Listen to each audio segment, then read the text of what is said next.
शिवसेना ठाकरे गटाचे नेते संजय राऊत यांनी नाशिकमधील मतदार यादीवर गंभीर आरोप केला आहे. त्यांनी सांगितले की नाशिकमध्ये तब्बल 3.5 लाख डुप्लिकेट मतदार आहेत. या मुद्द्यावर निवडणूक आयोगाने तात्काळ चौकशी करावी अशी त्यांची मागणी आहे. राऊत म्हणाले की मतदार यादीतील गैरव्यवहारामुळे लोकशाही प्रक्रियेवर परिणाम होत आहे. जर या त्रुटी दूर केल्या नाहीत तर आम्ही रस्त्यावर उतरू असा इशाराही त्यांनी दिला. या वक्तव्यामुळे नाशिकच्या राजकारणात आणि राज्यभरात चर्चा रंगली आहे.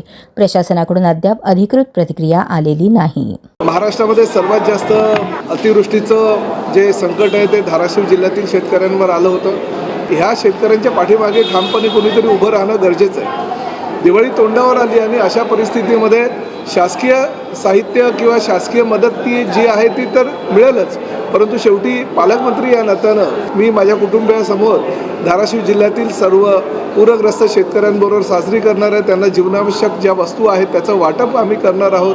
धाराशिव जिल्ह्यातील शेतकऱ्यांची पण दिवाळी अतिशय चांगली व्हावी ह्या मताचा मी आहे.